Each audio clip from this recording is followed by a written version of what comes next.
Today we're talking about the new line of turbo lights from Surefire. Quick backstory to these and what makes them relevant for the current market. So a few years ago when Mod Light entered the market, they made it very evident that lumens weren't enough, right? So the race for a while in regards to lights and weapon mounted lights was lumens. The more lumens you had, the better. Mod Light made it very clear that lumens alone weren't enough, that we needed candela as well. So from that, Mod Light kind of got a foothold in the market, and everybody was waiting for Surefire to respond and bring something to market that would challenge Mod Light, that was something on par with what the end users were now asking for because of Mod Light. And they kind of just sat by the wayside and let it happen. So Mod Light gained this huge market share, and then Surefire released a bunch of like EDC lights that nobody really asked for, that were just kind of like, that's cool, but what we really want is weapon mounted lights that have more candela. And then Mod Light continued to progress. They started releasing more head options along with different body styles that held different batteries. And then they released their pistol mounted light.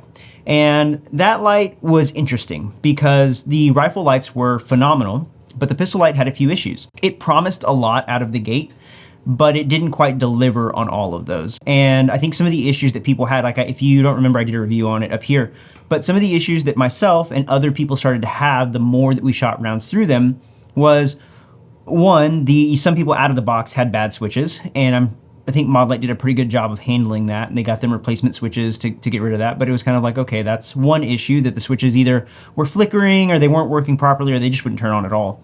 And then you had the dreaded recoil lug issue. So for those of you who don't know, the Mod Light has a little plastic recoil lug that you put in. And we found that after about, everybody it varied, but between 1,000 and 1,500 rounds, you would start to notice that recoil lug would start to bend further and further back. And the more you shot it, the more it bent, and eventually it would either crack and break off, or it would just shear off completely from the get-go. And you only have 2 inch-pounds of clamping force from that screw going in. So what would happen is that as that loosened up for some people, the light would then slide back and forth during recoil, and it started to beat up their polymer slides and kind of damage them a little bit. And then for others, the light would just fall off, because if that recoil lug broke off or sheared off, there was nothing really holding it, and their lights would just fall off completely. And so that's kind of problematic, especially if it's your EDC gun or your duty gun. And then on top of that, something that myself and probably a handful of other users noticed was that the head on the pistol light would back off. So as you shot it, it would slowly loosen over time, and it would eventually lead to you just shooting the head off. So it's happened to me multiple times, happened to a few other guys that I knew, and then I was at the Chuck Pressburg class, and his assistant instructor was demoing, and it happened there too. And so he got so frustrated, he just chunked the light off. I was like, I'm done with it, I'm never gonna use it again. I reached out to Mod Light. They know about the lug issue. They have a replacement, so they have an aluminum lug that goes in there, a blue or a red one if I remember correctly, depending on if you're using like a 2011 pattern or a Glock pattern pick rail. And they didn't make like a public press release, but if you reach out, if you're having that issue and you reach out, their customer service will take care of you. They'll send you out the replacement part, and it's a decent fix. I know like maybe 1 or 2 people who've still had an issue with the metal one, but most people are fine with it. Now the head issue, that part there's not a good fix for that. When I reached out to them about that, the first solution was, well, just tighten it down tighter. Okay, well, I did that, but it was metal on metal. It just wouldn't go any further, and it still continued to happen. I said, well, maybe if we put a thicker O-ring on there, it'll create more tension on the head and it won't allow it to back off. They didn't really have a response for that. They said, try dielectric grease. And I was like, okay, I know what that is, but it's just, in my mind, I was like, it's not gonna work because it breaks down at higher temperatures. And that's what it did. So it started to turn into a liquid, which eventually turned into like a lube. So as I was shooting, the head actually came off faster. And I kept having the issue, and there was no good solution.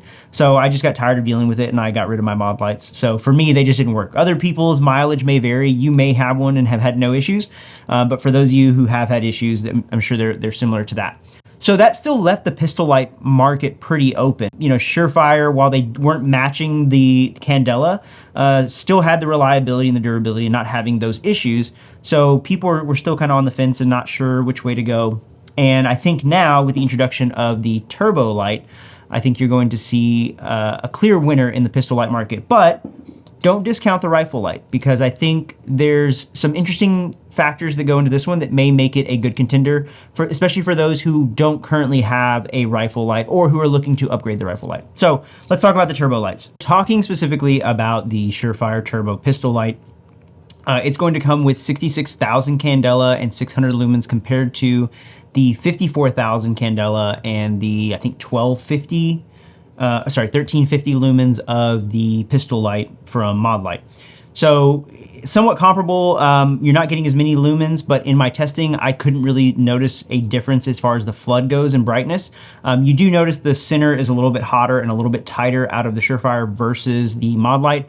But everything else is going to be the same. So the length of it, the head, it all still fits in any traditional holster. And that was one of the other downfalls of the Mod Light, was that it promised to fit in traditional or legacy X300 holsters, and it didn't. And so there had to be modifications, or you had to get a whole new holster, which can be a pain for some people because you don't want to have to buy a new holster after you've had, if you've got like 10 or 20 holsters or whatever for all your guns, because they all run Surefires, and then you switch over to one Mod Light, then you got to buy a new holster. So it was just kind of like hectic, but this will work. And then the one downside is that it doesn't come with the filter switches like the Mod Light does. And it runs off of 123As. So we don't get the rechargeable batteries out of this like you do out of the Mod Light. So that may be a make or break deal for you, but you are getting the durability of the Surefire out of there. Everything else seems to be the same as the traditional X300. But if you want the filter switches, you can purchase them at Big Tex Ordnance. Use my code, it saves you some money. But I'll have a link down for those down below along with this light. And yeah, so the X300, this is the turbo. So just a traditional one, and then also in my Safariland, so unmodified, fits. And it's the same if I were to use my old X300. Now I don't know the exact color temperature of this one, but to the naked eye, I could not tell the difference between this and the Mod Light. If you want to know more of the specs about this specific light, I will leave a link down below and you can check those out. So the Surefire Turbo Rifle Light is essentially the Scout Mini, and it features their dual fuel, which means you can run it both with the 18350 rechargeable battery, or you can run it with the 123As. Now, you'll have some different performance based on which battery you use. You will get a longer run life, about 15 minutes more out of the 123As, and then you'll get 45-minute runtime out of the 18350. But you will get better output from the 18350 versus the 123A.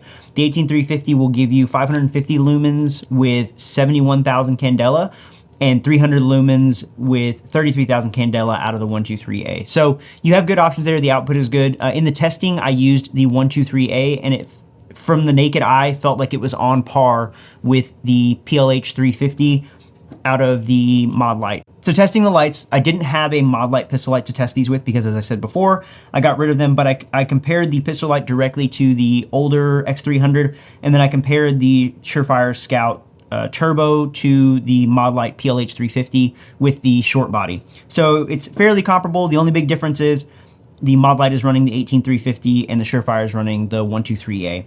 The two distances that I tested these at were one inside of a house down a hallway, as if you were searching your own home. Maybe there was a burglar alarm that went off or something like that, or you're just making sure that everything's okay in your house. Or if you're law enforcement and you're making a house call and you're coming in doing a wellness check or something like that, and you see down a hallway, that close distance to be able to tell if there was a noticeable difference. Now, between the X300 and the X300 Turbo, the Turbo is obviously better. You do have that tighter hot spot in the middle. You notice the difference in the flood. I will say that running the Mod Light in the past, it felt like it had a softer roll off from the hot spot to the flood, and from the flood to just darkness, there was no hard edge. It was more of a softer roll off.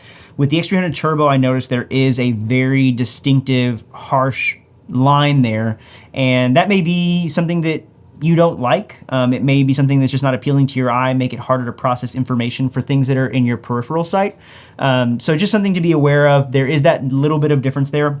But in regards to the X300 and the X300 Turbo, the Turbo I think is obviously the clear winner with that candela. And then when we took it outside and put it out at a further distance, looking across a yard at 25 yards, it was really easy to see with this one, to see that hot center spot. So if that was a person, if there was something there that you needed to identify what it was, much easier with this than with this, especially as you guys know, I have bad vision. So makes it much easier for me to see with this one than this one. So I think this is the clear winner as far as duty and EDC pistol mounted lights go, because of the performance you're getting, because it works with legacy holsters, and because we don't have any of the reliability issues that we've seen from other companies. Now, Everybody's experience may vary. You may have a mod light that has no issues and it works great. There's no reason to get rid of that. Continue to use that light if you've had no issues. But if you are somebody who has had issues, then maybe this is the way to go. If you're somebody who's running the old Surefire and you want to upgrade and you're not sure which one, I would say go with this one over the mod light until they fix some of those other issues. Once mod light fixes that, it'll be a different discussion because they do have different head options. You have the OKW, the PLH350, and I think they had that other one they were working on. Additionally, you also have the rechargeable batteries. But until those issues are fixed, I think the turbo is the clear winner. The turbo rifle light, I think, is a little bit more interesting. So mod light, I think, has the rifle light on lock. I run mod lights on all my rifles. I think I've got like 6 of these lights that vary from the longer body to the short body. And I have both the OKW heads and the PLH 350s. I also use it as my carry light, my EDC carry light. So I really think they have a lock on that because there's been no issues with the rifle lights. They're rock solid. The performance is amazing. The rechargeable batteries it makes it phenomenal. But if you're in the market for a rifle light and you're not sure whether to go mod light or Surefire, I don't think the decision is as easy. Because yes, while mod light does currently have the market on lock, I think with the introduction of the turbo and it being dual fuel, I think makes it an interesting option, especially because it now has the Pro mount. So Surefire introduced their Pro mount a couple years ago that has the integrated M-LOK and Picatinny mount. And for me, this is probably an easier buy for a lot of people versus the mod light, because the mod light is a bit of a package to buy because you have to pick the body you want, pick the head you want, pick the batteries, get the charger, buy the tail cap, and buy the mount. And that adds up really quick. And it is pretty expensive because I've bought like 6 of them. So it does get expensive very fast. Now, is the performance worth it? Yes, absolutely. And it's great because it's modular. You can configure it however you want, right? So you get exactly what you want from them versus buying something off the shelf from Surefire. But for those who are maybe just wanting a plug and play, just a super simple, like I just need a light that works, this is probably a really good option because it's gonna work with both your pick mounts and your M-LOK. It's really easy to swap out. And I have found that this mount, the Pro mount, actually sits closer to the rail than the Arisaka mounts and some of the other ones. And you do have that option to run both the 123As and the rechargeable batteries. And so like, you may think that's not a big deal, but if your batteries go dead and like say you're out of town, right? You don't have your charger, or maybe you're running 123As and your buddy has the 18350, or maybe you have the 18350 and your buddy has the 123As. Either way, it allows you to continue to use the gun in whatever capacity you need to use it in, whether that's on duty or out on a hunt or just, out shooting for fun. So I think this is a very interesting option. I think the performance is phenomenal. I can't notice a distinguishable difference to the naked eye between the two. I think they're both viable options, and I don't think you can go wrong with either one. You just got to figure out which one works best for you. You can purchase both of these at Big Tex Ordnance, and again, Goonlife saves you some money there. So from a practical standpoint, I hope that answers some of the questions you guys have. I know that these are currently en route to Big Tex Ordnance, so at the time of this video dropping, they should be in stock on at the link down below. And if there's something that you think that I missed that you want to know more about, leave it in the comments down below. And if you had to choose between the mod light and the Surefire, which would you pick? Let me know down in the comments. Make sure you hit that like, subscribe, drop that bell so you get notified every time I upload a video, and I will see you guys in the next one. All right, let's do this. Let's do this, gang.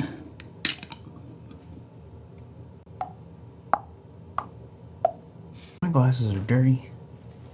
I hate having dirty glasses.